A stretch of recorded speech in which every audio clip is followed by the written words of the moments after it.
अच्छा जी, this is our third class for the free session on preparation of interview.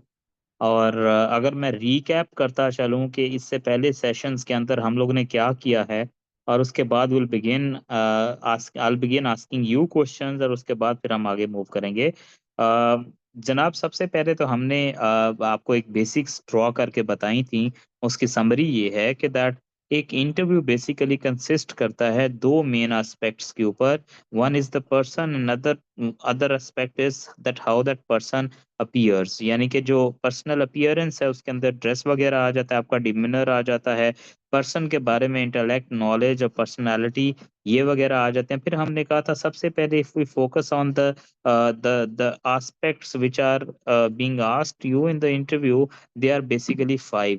उसके अंदर हमने कहा था सबसे पहले आपसे इंट्रोडक्शन पूछा जाता है, फिर नंबर 2 के ऊपर आपसे आपके इलाके के बारे में सवालात किए जाते हैं, नंबर 3 आपको आपके एरिया यानी कि इलाके के हो गए, नंबर 3 आपको जो है अपने हॉबीज या फिर अपनी जिसको आप sorry sorry sorry sorry sorry I am mixing introduction, sorry. So सबसे पहले आपसे इंट्रोडक्शन पूछा जाता है, which is one aspect of your introduction जो इंटरव्यू है। द सेकंड एस्पेक्ट इज कि आपसे जनरल नॉलेज के क्वेश्चंस पूछे जाते हैं, जो मेनली 3 सब्जेक्ट्स में से आ जाते हैं, जिनको आप टोकन क्वेश्चंस कहते हो, जिसमें एक आपका जो है वो पाकिस्तान अफेयर है, फिर आपका करंट अफेयर है, ज्योग्राफी वगैरह आ जाती है, और इस्लामियात आ जाता है।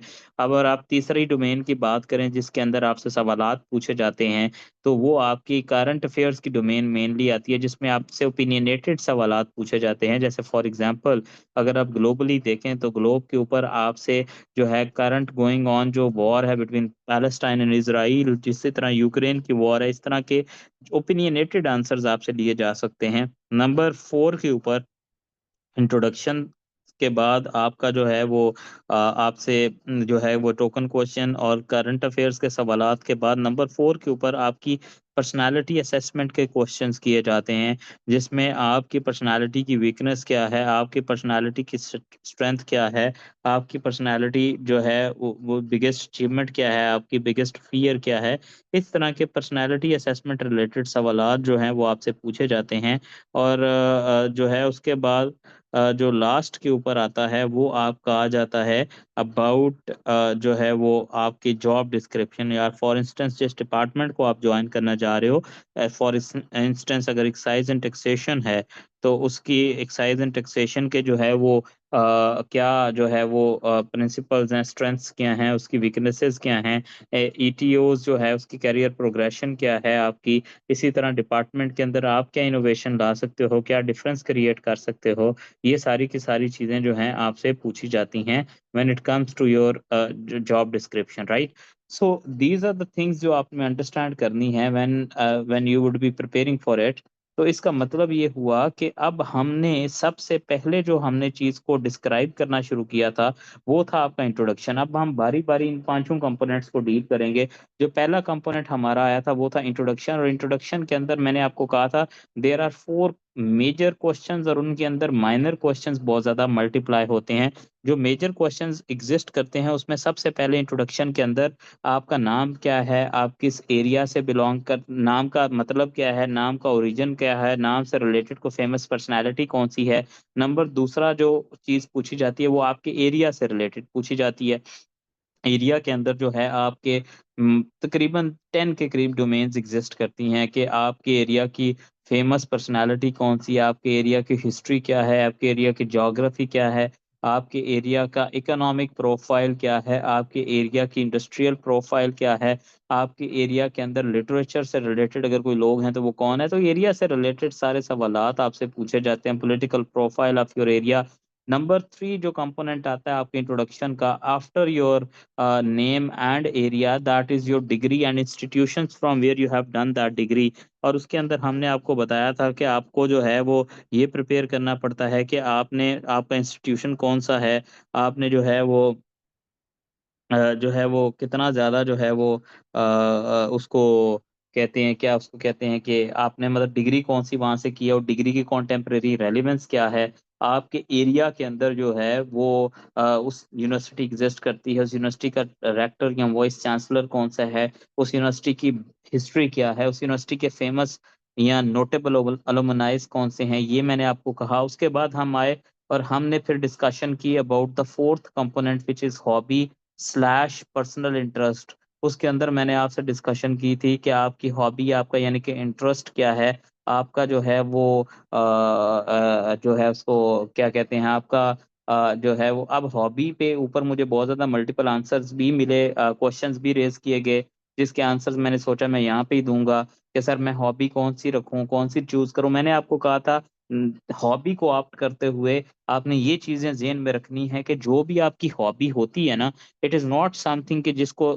जो है एग्जामिनर फॉर ग्रांटेड लेता है। हॉबी हमेशा से वो चीज़ होती है जिसके ऊपर वो बहुत ज़्यादा क्रिटिकल होता है। एग्जामिनर ये देखता है कि हॉबी समथिंग जो कि आपने अपने लेजर टाइम में, फ्री टाइम के अंदर की थी, तो जो आप अपने फ्री टाइम के अंदर काम करते हैं, क्या वो काम इस काबिल होता है कि आप उसको प्रॉपरली जो है वो अंडरस्टैंड कर सकें। ठीक है, मसला ये है कि हम समझते हैं हॉबी चूंकि मोनोटनस होनी चाहिए, सारे कर रहे हैं तो हम भी यही हॉबी रख लेते हैं। हम क्रिकेट की हॉबी रख लेते हैं, हम बैडमिंटन की हॉबी रख लेते हैं, हम फुटबॉल की हॉबी रख लेते हैं। आपने इस तरह नहीं रखनी। जब तक कि आपको प्रॉपर उसके ऊपर ग्रिप नहीं है तो आपने रैंडमली हॉबी को पिक नहीं करना, क्योंकि वो क्रिटिकल हो जाते हैं और फिर उसी हॉबी के ऊपर इतनी ज्यादा क्वेश्चनिंग होती है कि आप you are unable to justify it. ठीक है, तो हमने मेक श्योर करना है कि हम लोग जो है वो एक प्रॉपर मेथोडोलॉजी के तहत वही ऑप्ट करें जिसको हम जस्टिफाई भी कर सकें और जिसको हम जो है वो बाद में आंसर भी कर सकें। फॉर एग्जांपल अक्सर अक्सर लोग जो हैं वो बचने के लिए कहते हैं हमने जी रीडिंग हॉबी रखी है, तो आपने रीडिंग हॉबी रखी है जी। मैं आपके क्वेश्चन एंड पे लेता हूँ अभी। तो रीडिंग हॉबी के अंदर जस्ट मेंशनिंग दिस कि आपकी रीडिंग हॉबी है इज नॉट अ हॉबी। आपने बेसिकली बताना है कि कौन सी बुक पढ़ी है, उस ऑथर का नाम क्या है, उस ऑथर ने और कितनी किताबें लिखी हैं, उस ऑथर की फेमस बुक कौन सी है, जो बुक आपने पढ़ी है उसमें से आपने क्या ऐसे पॉइंट्स निकाले हैं, मेजर पॉइंट्स क्या थे, उन्होंने आपकी लाइफ के ऊपर क्या इम्पैक्ट किया है, आपकी सर्विस को कैसे इम्पैक्ट करेंगे, ऑथर के बारे में सवालात आएंगे। तो ये कम्प्लेक्स वेब है जिसके ऊपर आपसे पूछा जाएगा। ये ऐसे नहीं है कि रैंडमली आप उस हॉबी को पिक करेंगे और वो कहेगा जी thank you so much for opting this, और ये हॉबी बनी है आपके लिए थी। तो अब आपने हॉबी पिक कर ली है, अब मैं आपको कोई अगली चीज बताता हूँ, ये वाले काम आपने बिल्कुल भी नहीं करने। ठीक है जी, गॉट द आइडिया, आपको इस चीज की समझ आ गई है। ठीक है, यहाँ तक हम लोग कर चुके थे। अब उसके बाद जो है, अब आप आज का जो सेशन मेनली हमारा फोकस करेगा दो एस्पेक्ट्स के ऊपर। ठीक है, एक ये कि हमने इंटरव्यू के अंदर जो है वो मैंने एक जो रूल्स आपको बताए थे, 10 rules of conducting an interview, वो इंटरव्यू के रूल्स थे क्या, और उसके बाद आपके मल्टीपल क्वेश्चन आंसर होंगे जो मैं पूछूंगा।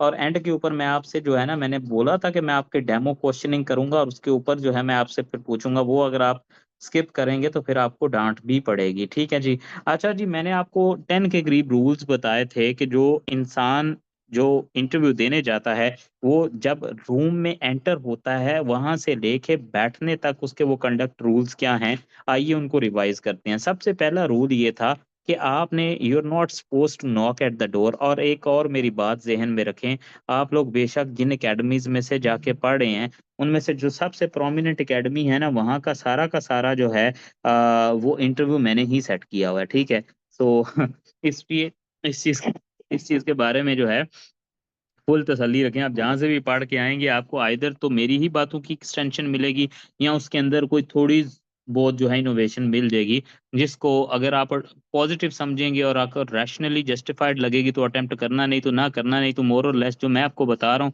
क्योंकि जितना मेरा एक्सपीरियंस है वहां पर कुल मिला के जो आपको पढ़ा रहे होंगे, ऑटोमेटिकली वो एक्सपीरियंस वहां पे वो उनका नहीं होगा, क्योंकि उनकी ये फील्ड रही नहीं है। मैंने मल्टीपल पीपीएससी एफपीएससी इंटरव्यू दिए हुए हैं, और मैंने फिर बड़े जो है ना स्टेज के भी दिए, छोटे के भी दिए हैं। तो इसलिए सबसे ज्यादा जरूरी बात होती है कि मुर्शद के जो है ना वो बैद करने से पहले सबसे बड़ी बात ये होती है कि मुर्शद पे इतबार होना चाहिए कि मुर्शद साडा कामदा है या नहीं है। ठीक है, तो have faith in Allah Almighty, इंशाल्लाह इट विल बी समथिंग जो कि आपको मैं ऐसी नहीं पढ़ाऊंगा कि जो आपके लिए नुकसान दे होगी, बल्कि फायदा ही फायदा होगा। और उस फायदे की गारंटी ये है कि आपको खुद समझ आ रही होगी। ये जो बात है, ये बात तो समझदारने वाली है, बिल्कुल ठीक बात है। ठीक है जी, उसके बाद आगे चलते हैं। तो मैं अब आपसे बात करने लगा हूँ स्टार्टिंग फ्रॉम, जब आप एंटर होते हैं till the time you sit on the seat. जब आपने एंटर होना है ना, you are not suppose to knock at the door. मैं आपको इसके साथ ना हर एक लॉजिक जो आपको एक एक एक पॉइंट या रूल बताऊंगा, उसके साथ मैं आपको लॉजिक जरूर दूंगा। विदाउट गिविंग द लॉजिक मैं आपसे आपके साथ वो डिस्कस नहीं करूंगा। क्यों मैं कहता हूँ कि you not suppose to knock at the door, इसकी रीजन ये है कि क्योंकि जो अंदर लोग बैठे होते हैं ना, they are already expecting you. और वो एक नायब कासद बिठाया होता है उन्होंने, वो उसको कहते हैं कि उसको बुला के लाओ, next candidate next candidate. So you are not suppose to basically knock at the door. ठीक है, आपने सिंपली क्या करना होता है, ओपन द गेट। अच्छा, ये ऐसी टेक्निकलिटीज हैं जो मैं आपको बता रहा हूँ, अगर तो आपको इजी लगता है तो ठीक है, नहीं तो अपनी मर्जी से भी चले जाना। ये एहतियात हैं जो उनको ऑप्ट करना है। ऐसा ना हो कि आप इन चीज़ों के ऊपर इतना फोकस रख रहे हों, और जैसे कार्टून्स में होता है कि पहले कौन सा स्टेप आगे रखना है फिर कौन सा आगे रखना है, वो इतना ट्रैप हो जाते हैं कि वो प्रॉपरली इसको एक थॉट ही नहीं दे पाते कि आप क्या करना है और आप क्या नहीं करना।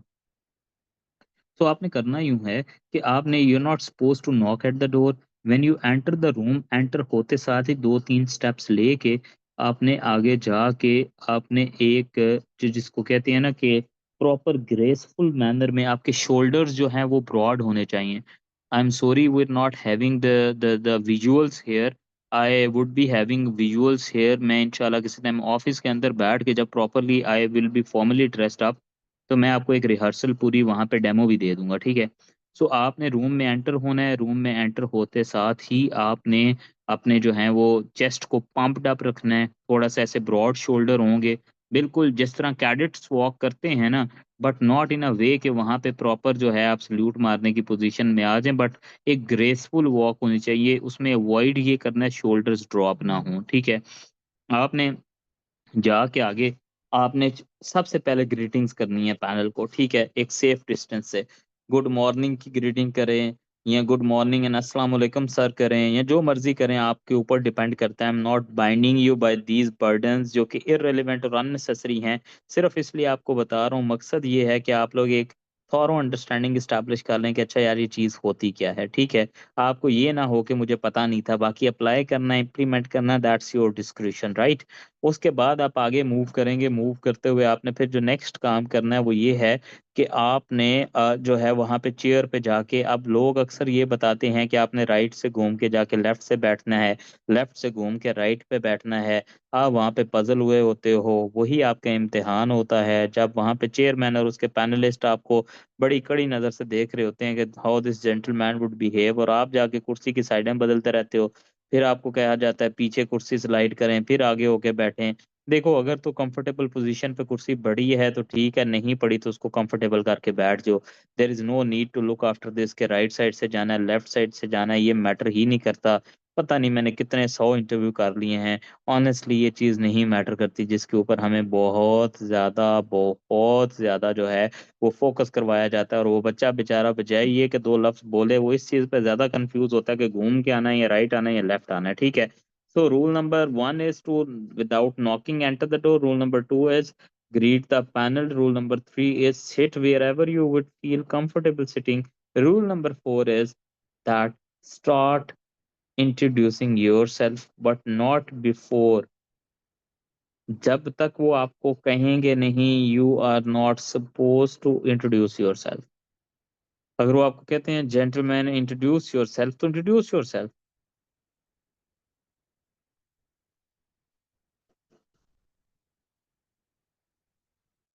आपने जाते हुए देखो, वो पैनल जो होता है ना, एक कैंडिडेट गया होता है, दूसरे कैंडिडेट का वेट कर रहा होता है। मैं आपको पूरी कहानी साथ में इसलिए सुना रहा हूँ ताकि आपकी ये चीज़ लॉजिकल रैशनैलिटी के साथ आपके दिमाग में बैठ जाए। एक पैनल गया होता है, दूसरा पैनल जो है वहाँ बैठ के और वो सुन रहा होता है, ठीक है? और वो जो पैनलिस्ट होते हैं ना, वो वेट कर रहे होते हैं कि अच्छा अब दूसरा आएगा। मीनवाइल वो आपकी फ़ाइल निकालते हैं, फिर फ़ाइल के ऊपर वो कुछ क्रेडेंशियल्स होते हैं जो फ़िल करते हैं। वो फ़िल करने के बाद जो है वो फिर आपकी तरफ देखते हैं। कुछ लोग इतने इम्पेशेंट होते हैं, उनको ये बताया जाता है जाते साल ही जाके बैठना है और कहना है कि जी my name is this and I have done this और दैट, और मैं तो पता नहीं बस आ गया हूँ, मेरा इंटरव्यू ले लो।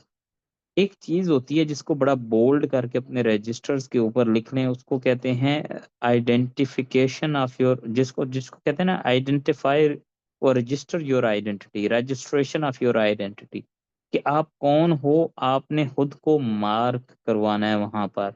बैठे हो, फिर वो तुमसे कहे, यूजुअली चेयरमैन कहेगा प्लीज इंट्रोड्यूस योरसेल्फ, तो आपने अपने इंट्रोडक्शन से स्टार्ट कर लेना है, खुद को इंट्रोड्यूस करवाना।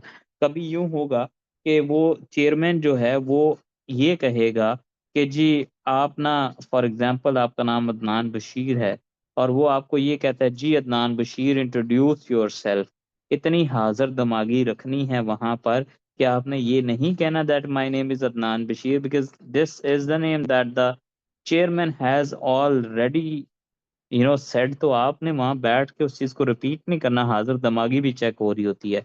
अगर वो कहे इंट्रोड्यूस योर सेल्फ तो प्रॉपर करो, अगर वो आपका नाम ले रहे तो बस बताओ फिर कि I belong to this area, my hobby is this and I have done this, these are my aims, और ये और वो, ठीक है। उसके बाद जी आपने एक काम रखना है रूल नंबर 5 का। रूल नंबर 4 क्या है कि do not introduce until they ask you, ठीक है। नंबर 5 ये है, put a positive smile on your face. अब ये जो पॉजिटिव स्माइल ऑन फेस है ना, इसके बारे में लोग बहुत ज्यादा क्रिटिकल होते हैं। देखो, अगर आपको कुछ भी नहीं आता और ऊपर से आपके मुंह के ऊपर 12 बजे हैं तो I would not like you. लेकिन अगर आपको कुछ आता है और उसके साथ भी आपके मुंह पे 12 बजे हैं तो I would not like you. अगर आपको कुछ भी नहीं आता, बिल्कुल नॉर्मल सा बेसिक सा आता है, लेकिन आपके चेहरे के ऊपर एक प्लेजेंट स्माइल है, एक प्लेजेंट स्माइल है, एक लाइकेबल पर्सनैलिटी है आपकी, तो मैं बहुत ज्यादा जो है वो आपको पसंद करूंगा। रीजन क्या है कि I would be comfortable with you. Nobody like somebody who is smiling, and there is a difference between smiling and laughing. लोग समझते हैं कि लाफ करने का मतलब, ये स्माइल करने का मतलब होता है to show your teeth. Smile is something that you don't show your teeth. मैं हमेशा से कहता हूँ ये एक ऐसी फीलिंग है जो आप अभी बैठे बैठे ले सकते हो। आप बेशक close your eyes, for an instance close your eyes, अपनी आंखों को बंद करो and imagine that you are smiling. Have this thought in your mind that you are smiling, and you would have a bright smile on your face. This is the smile that I want throughout the interview. ठीक है जी। फिर आगे आ जाते हैं rule number 6 के ऊपर। Rule number 6 is this. मैं किसी से भी आपसे पूछ लूंगा कि मुझे रूल्स वाली तस्वीर भेजो, तो you should be writing them all. तो फिर क्या है जी, ग्रीटिंग कर गए, बैठ गए, इंट्रोडक्शन जब तक वो कहेंगे नहीं नहीं करवाना, करवा लिया, पॉजिटिव स्माइल रख ली चेहरे के ऊपर। अब उसके बाद आ जाती है बैठने की पोजीशन, वो मैं आपको बाद में बताऊंगा किसी टाइम फिजिकल डेमो दे के। उसके बाद आ जाती है बात कि आपने अपना डिमिनर या कंपोजर लूज नहीं करना थ्रू आउट द सेशन। जितनी देर भी आपका इंट्रोडक्शन चलेगा, इंटरव्यू चलेगा, आपने अपना डिमिनर और पर्सनालिटी जो है इसको लूज नहीं होने देना। इसका मतलब क्या है कि आपने ऐसे क्या करते हो कि शुरू में बड़े ब्रॉड शोल्डर्स के साथ बैठे होते हो, वो 2-3 फायर मारते हैं आपको, यानी कि सवाल फेंकते हैं, आपको उन सवालों के जवाब नहीं आते, वहां पे शोल्डर ड्रॉप हुए, जनाब साहिब और जनाब साहिबा जो हैं वो स्लाइड डाउन कर गई नीचे, और वहां पे सारी कहानी खत्म होगी। यार देखो, अगर तुम्हें सवाल का जवाब नहीं आता तो कोई मसला नहीं है। Real tragedy is not this that you don't know the answer, but the real tragedy is this that एक तो तुम्हें सवाल का जवाब नहीं आता, ऊपर से तुम ऐसे सिर के हो नीचे कि तुम जो है वो अपनी ग्रेस को भी मेंटेन नहीं कर पाए। तो इसका मतलब है कि जहां पे एक लॉस हो रहा है, आपने दूसरा लॉस भी कर दिया। दूसरा लॉस जो आपके हाथ में है उसको तो आप जो है ना सेव कर सकते हो ना, उसको तो सेव करो। ठीक है जी। तो rule number 7 is that maintain your composure till the last day. Yes Adeel भाई। Brother, it will take time.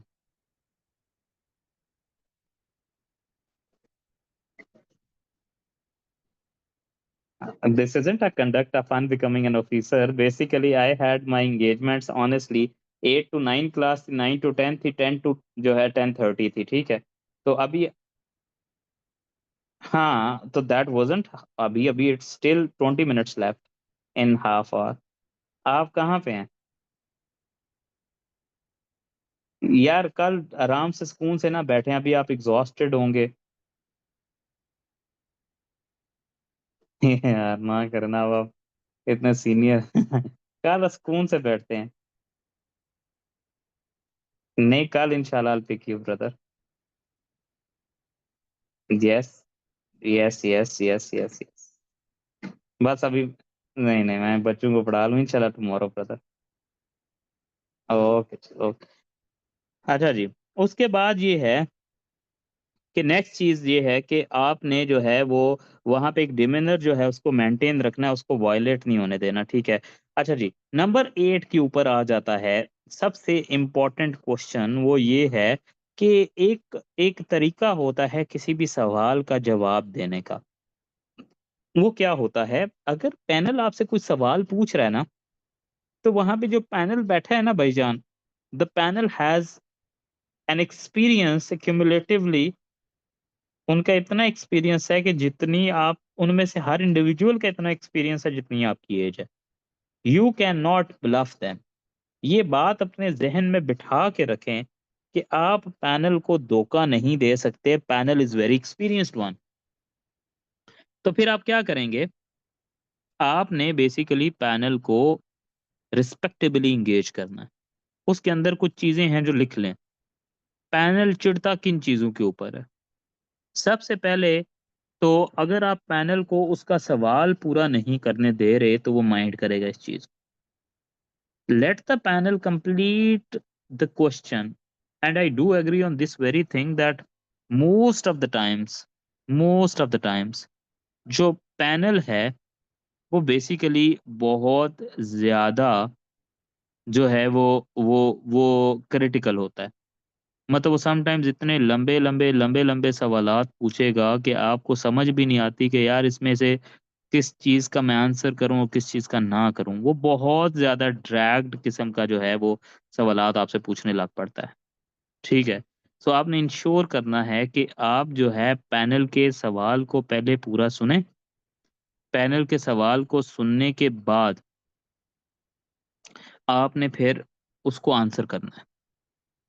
मतलब क्या है कि even if the panel has asked you a question जो कि 2 मिनट पूरा लंबा चलता रहा और पैनल को खुद नहीं पता कि वो क्या सवाल पूछ रहा है, still you are bound to look after that और उसको आराम से कंप्लीट करने के बाद आंसर करना शुरू करो। मोस्ट ऑफ द टाइम्स भला क्या होगा, वो जो आंसर आप करोगे ना, वो होगा ही नहीं जो वो पूछ रहा होगा, वो खुद ही आपको करेक्ट कर देगा। एक मिस्टेक ज़िंदगी में कभी नहीं करनी। रूल नंबर 8 का पॉइंट 1 है कि never ever ask the panel to repeat the question। आप पैनल को नहीं ये कह सकते कि sir please repeat the question, this is the biggest disgrace that they would have. Do not do so, ठीक है? अरे मुझे समझ नहीं आ रही, कुछ लोगों ने बीच में अपना नाम रखा हुआ है, ट्रिपल ए रखा हुआ है, किसी ने एस्पिरेंट रखा हुआ है, वो अल्लाह के बंदो, मतलब नाम अपने प्रॉपर नामों के साथ आ जाओ। क्या ही किसी ने आपका कुछ बिगाड़ देना, ठीक है? खैर, उसके बाद आपने इंश्योर करना है कि let the panel first complete question and then answer it. Number 2, even if you know the answers, even if you know the answers, yet again ये वाला काम नहीं करना कि आप जल्दी से पैनल को जवाब शुरू देना शुरू कर दें। वेट करें, let the panel complete the question and then answer it. कभी कभी क्या होता है कि हम बहुत एक्साइटेड होते हैं, हमें होता है वो हो ये सवाल पूछ रही है तो मुझे आता है, तो एक्साइटमेंट में हम उनको रिस्पॉन्ड करने की कोशिश करते हैं। मीनवाइल क्या होते हैं कि वो वैसे ही प्रॉम्प्टली रेडी हो जाते हैं, वो सवाल चेंज कर देते हैं। Do not do so. फिर उसके बाद पैनल के साथ भाईजान लड़ाई नहीं करने का। लड़ाई करने का मतलब ये है कि पैनल, एक मेरी बात को जहन में बिठा लो, लॉजिकली समझा रहा हूँ, पैनल को ओबीडिएंट बंदा नहीं चाहिए। अगर आप ये समझ रहे हैं वहाँ बैठ के आप लोग लड़की और लड़कों उनको जी जी यस यस करेंगे और कॉन्स्टेंटली अपने सर को हिलाएंगे यस यस, जैसे हम करते हैं ना जब हम किसी बड़े की बात सुन रहे होते हैं, इसको कहते हैं नॉडिंग। पैनल को नॉडिंग करते वाला बंदा नहीं चाहिए। अगर आपको ये लग रहा है ना कि पैनल को लगेगा कि यार ये इतना शरीफ बंदा है, मेरी बात से इतना सहमत हो रहा है, उतना एग्री कर रहा है, वो डिसलाइक करते हैं। उनको एक ग्रेसफुल ऑफिसर चाहिए, लेकिन एट द सेम टाइम उन्हें बदतमीज ऑफिसर नहीं चाहिए जो सवाल पूछें तो सवाल पूछने के जवाब में उनको क्या करें, कन्फ्रंट करें। कन्फ्रंट करने का क्या मतलब है कि उनको कहें कि नहीं जी, जो नॉलेज मेरे पास है वो आपके पास नहीं है, और ये आप चूंकि मुंह से नहीं कह सकते, लेकिन आप अपने हरकतों और इशारों से जरूर कहते हैं। अच्छा जी, आप कह रहे हैं ये एस्पिरेंट सवाल पूछ रहा है कि some time they ask you कि it gives good impression to ask if you ask them to repeat the question. किस बंदे ने ਤੁਹਾਨੂੰ ਕਹਿ ਦਿੱਤਾ ਹੈ, अल्लाह ਉਹਨੂੰ हदायत देवे, ठीक है। आप किसी बड़े की महफिल में जाएं और वहां पे जाके उसको बोल रहा हो और आप सुन रहे हो, और अगर आप उसको कहें कि जी दोबारा बोलें क्या बोला है, तो इसका मतलब क्या है कि आप यहाँ तो सुन ही नहीं थे रहे। और अगर सुन भी नहीं रहे थे और अटेंटिव भी नहीं थे, येट अगेन अगर उसकी आवाज भी कम थी, तो आप उसको डिस्करेज कर रहे हैं। ऐसे नहीं होता। जितनी समझ आई, जितना फैज मिला रखो, खुद बहुत करेक्ट हो जाओगे। पता नहीं लॉजिकल डिस्कशंस क्यों करते हैं आपके साथ लोग। Okay, so coming back. No you can not not. सर नहीं हिलाना, सर नहीं हिलाना। ऐसे मशीन चला देते हो, yes yes yes yes yes yes, जितना तुम्हें समझ आ रहा है उससे बेहतर तो शायद किसी को समझ ही नहीं आ रहा। कमिंग बैक, कन्फ्रंटेशन क्या होती है पैनल के साथ। अगर लोग वॉइस की वजह से क्वेश्चन ही नहीं समझ आए, जितना समझ आए जवाब देना शुरू हो, तो मैं खुद ही करेक्ट कर लेगा। यस। अनीजे जो है ना, अनीजे is like going on a 190 वाली स्पीड पे। गुड हो गया। अच्छा जी, फिर जी, कन्फ्रंटेशन क्या होती है कि पैनल ने अगर आपको कहा ना पाकिस्तान कब बना है, और आपने कहा sir Pakistan was created in 1947, उसने कहा नो।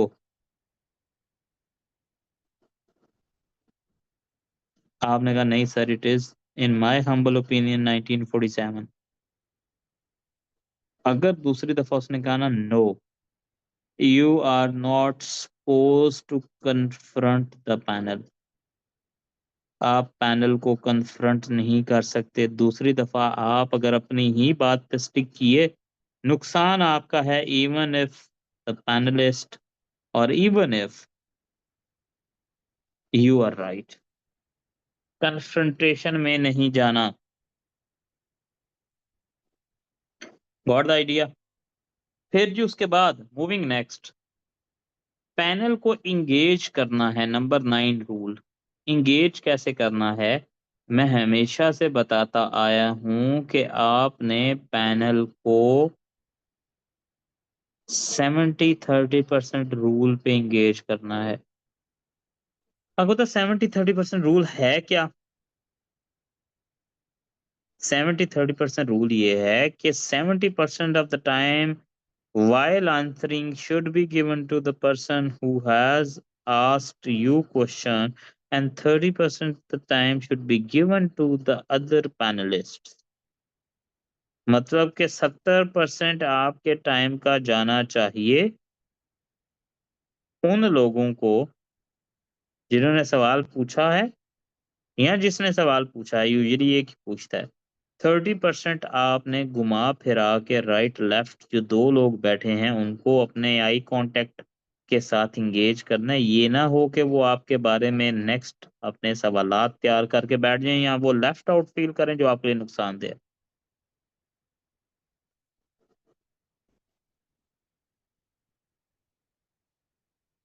ठीक है जी। उसके बाद आपने ये चीजें इंश्योर करनी है। ठीक है। उसके बाद नंबर 10 के ऊपर आपने, देखो ना अक्सर लोग क्या करते हैं, वो कहते हैं जी एक ही बंदे जिसने सवाल पूछा उसी को तरफ देखते हुए जवाब देना है। जब उसी को देखते हुए वो जवाब देते हैं तो उसका नुकसान ही होता है कि सिर्फ सिर्फ उसी पे फोकस्ड रहते हैं। और उसी पे फोकस्ड रहने का मसला ये है कि बाकी लोग उसके अगेंस्ट सवालात, अगेंस्ट नहीं मतलब मीनवाइल वो तैयार कर लेते हैं जी आप मैंने इससे क्या पूछना है। Do not give them this impression. Eye contact करोगे खुद बहुत डाइल्यूट हो जाएंगे। रूल नंबर 9 ये था, 70-30% रूल। रूल नंबर 10 पे आ जाए। रूल नंबर 10 ये है कि आपने आई कांटेक्ट, चलो ये मैं बाद में आता हूँ फिजिकल और इन जेस्चर्स के ऊपर। अच्छा, रूल नंबर 10 ये है कि आपने जहाँ पे वहां पे जब बैठे होना है, ठीक है?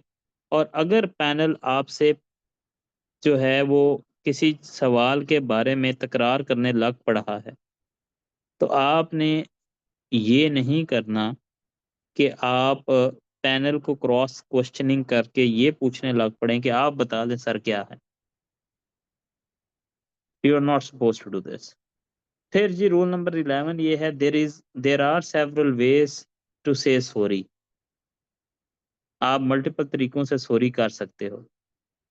आप रादर देन, कुछ लोग तो यूँ आपको सिखाते हैं जी, बहुत ज़्यादा सॉरी सॉरी का लफ्ज़ आएगा तो वो क्रैम्प्ड लगेगा। आप एक दफ़ा कहें I am unable to answer this, दूसरी दफ़ा कहें my abilities are regretting for not answering it. इतने ज़्यादा ना लंबे सेंटेंसेस बोलने की ज़रूरत नहीं है। Sir my apologies sir, I am sorry sir, sir I am unable to answer. कभी-कभी एक आधी जगह अल्टरनेटली यूज़ कर लें, बट उसका ये फ़ोकस ना हो कि वो देखे जी इतने सवाल के जवाब नहीं आते जितने लंबे-लंबे ये सॉरीयाँ कर रहे हैं। आपने ये वाला काम भी नहीं करना किसी सूरत में भी, ठीक है? फिर उसके बाद आपने वहाँ पर even if you know the answer, कभी भी गलत आंसर नहीं देना। ये बात ज़हन में बिठा लें, आपने गलत जवाब नहीं देना। किसी भी सवाल का गलत जवाब नहीं देना। You cannot bluff the panel. The maximum that you can do is आप उनसे परमिशन ले लें, sir I know a little bit about it. If you please allow me, I can make a guess. If you please allow me, let me make a guess. ठीक है? आपने ये नहीं करना कि आप वहाँ पर बैठ के तो उनको गलत जवाबात देने लग पड़ें। आपका गलत जवाब जो है, वो पूरे क्वेश्चन को, पूरे इंटरव्यू के इंप्रेशन को खराब कर देगा। वो कहते हैं ना कि आप बेशक उनको गलत जवाब देते रहें, मतलब कि मतलब 10 सवालों के जवाब आपने सही दे दिए हैं, बट एक जवाब गलत दिया और उस पे डटाई की है, उनको वो 10 सवाल नहीं याद रहेंगे, बल्कि वो एक गलत जवाब याद रहेगा। और इसी तरह अगर आपने 10 सवालों के जवाबात देने से इनकार कर दिया और सॉरी-सॉरी करते जा रहे हैं, they might forget it, but the real challenge is कि जब उनको आप एक गलत सवाल देंगे और उसके ऊपर फिर स्टिक कर जाएँगे, वो उस चीज़ के बारे में क्रिटिकल हो जाएँगे। और वो इस चीज़ के बारे में आपसे बहुत ज़्यादा फिर क्रिटिकल होके पूछेंगे, या उनको याद रह जाएगा कि यार ये ब्लफ करने की कोशिश कर रहा था। समझ रहे हैं मेरी बात को? आपने इंश्योर करना है कि आपने किसी सूरत में भी अपने एग्ज़ामिनर जो है, आपका जो पैनलिस्ट है, उसको ब्लफ नहीं करना। नहीं आता सवाल का जवाब मत दो, गलत नहीं देना। गलत दोगे तो उसका आपको नुकसान होगा क्लियरली। फिर जी उसके बाद फिर आ जाते हैं जी, अभी आपके हैंड मूवमेंट्स क्या होनी चाहिए, जेस्चर्स क्या होने चाहिए। इसके अंदर जी मेनली जो 3 चीज़ें हैं उनका ध्यान रखना है आपने। सबसे पहले तो आई कॉन्टैक्ट क्या होना चाहिए? आपका जो आई कॉन्टैक्ट है, आप 2 जगहों पे आई कॉन्टैक्ट कर सकते हैं। एक तो आईज़ के बिल्कुल सामने, जो पैरेलल आईज़, जहाँ पे इंसान ऐसे कंफर्टेबली बैठा हो तो आँखें बिल्कुल गर्दन सीधी रख के जहाँ पे जाती हैं, वहाँ पे यानी कि आपने आई कॉन्टैक्ट करना है पैनलिस्ट के साथ। और दूसरा ये है कि आपने जब सवाल का जवाब देते हुए सोचना है, तो सोचते हुए आपने सामने जो टेबल पड़ा होता है, वहाँ तक आई कॉन्टैक्ट करना है, इससे आगे नहीं करना। Are you getting the point? आपने या तो पैनल को देखना है या फिर सामने पड़े टेबल को, जब आपने बीच में कोई सवाल का जवाब सोच रहे होना है, आपने अपने आई बॉल्स को रोटेट करके राइट या ऊपर, बकरे को जैसे ज़िबा करते हैं, छत की तरफ नहीं देखने लग पड़ना। वो चीज़ हाइली हाइली डिस्करेज की जाती है, उस चीज़ को इनकरेज नहीं किया जाता, वो आपके लिए नुकसानदेह होगी और बड़ी बैकफायर करेगी। सिमिलरली आपने अपने हाथों को क्लच नहीं करना, हैंड मूवमेंट आपकी क्लच नहीं होनी चाहिए। यानी कि जिस तरह आप दोनों उँगलियों को बीच में फँसा लेते हैं, आपने ये काम नहीं करना। और इसी तरह आपने ये भी इंश्योर करना है कि आपके हैंड्स मूवमेंट जो है वो बड़ी विज़िबल हो। अक्सर लोग क्या करते हैं, उनके हाथों की मूवमेंट जो होती है, उनकी बातों के साथ सिंक नहीं होती। वो बात कोई और कर रहे होते हैं, हाथ वो राइट, लेफ्ट, ऊपर-नीचे मार रहे होते हैं। आपने एक चीज़ को ज़हन में रखना है कि आप हाथों को आप वहाँ पे कोई तकरीर नहीं करने जा रहे, आप वहाँ पे इंटरव्यू देने जा रहे हैं और आपकी जो स्पेस है, जहाँ पे आप हाथों को यूज़ कर सकते हैं, वो आपकी राइट और लेफ्ट साइड पे जो कुर्सी के वो लगे हुए हैं ना, वो जो कुर्सी के सपोर्ट होती है जिसके ऊपर आप बाजू रखते हैं, आप उससे राइट और लेफ्ट नहीं जा सकते और इसी तरह अपनी जो चिन होती है ना, चिन आपकी जो जो थोड़ी होती है, इससे ऊपर नहीं हाथ को लेके जा सकते। इसी एंगल के बीच में यानी कि टाँगों से जो बैठे हुए आपकी थाइस से लेके आपकी चिन और राइट और लेफ्ट साइड पे जो दोनों सपोर्ट्स हैं चेयर की, इनसे बाहर नहीं जाना। ये एरिया जिसके अंदर आप हैंड मूवमेंट कर सकते हैं। इससे बाहर आप लेके जाके हैंड मूवमेंट करेंगे तो ऐसे ही लगेगा कि जैसे कोई बहुत बड़ी कोई तकरीर कर रहे हैं, जो अगेन एग्ज़ामिनर जो है, जो आपका पैनलिस्ट है, वो डिसलाइक करता है और हाइली डिसलाइक करता है। आपने ये काम नहीं करना। फिर जी उसके बाद आपने इंश्योर करना है कि आप वहाँ पर अपने फेशियल एक्सप्रेशंस को कंट्रोल करें।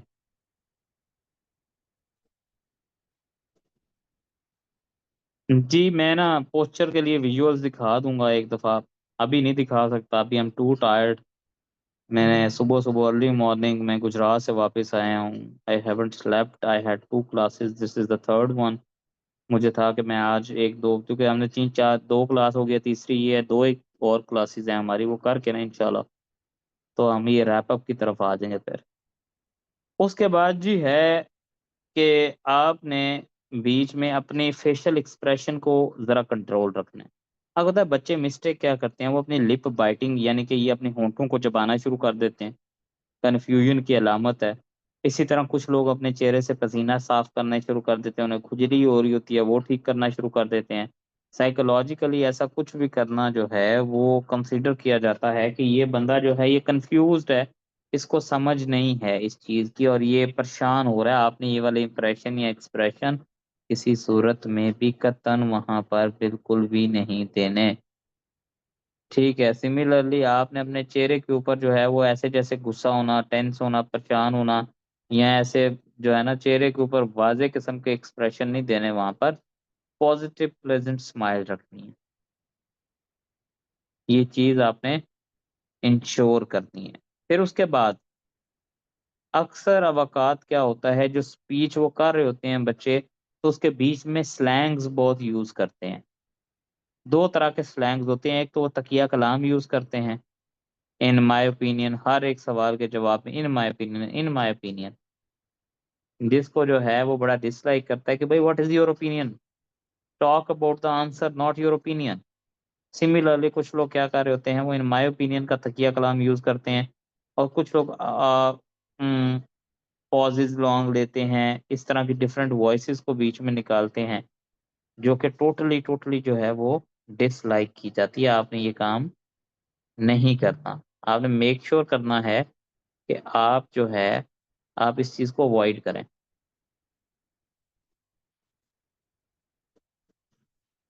ठीक हो गया जी, मोर और लेस मेरे माइंड में कुछ जो बातें थी, वो मैंने आपको कर दी हैं। कुछ और हैं जो थोड़ा एडवांस लेवल पे करूँगा। अभी I will leave this house open for questioning. Question answer के थ्रू मैक्सिमम लर्निंग होती है और उसके बाद वो लैंडेड रेज़ योर हैंड्स बारी-बारी और मैं जिन-जिन लोगों ने सवाल पूछने हैं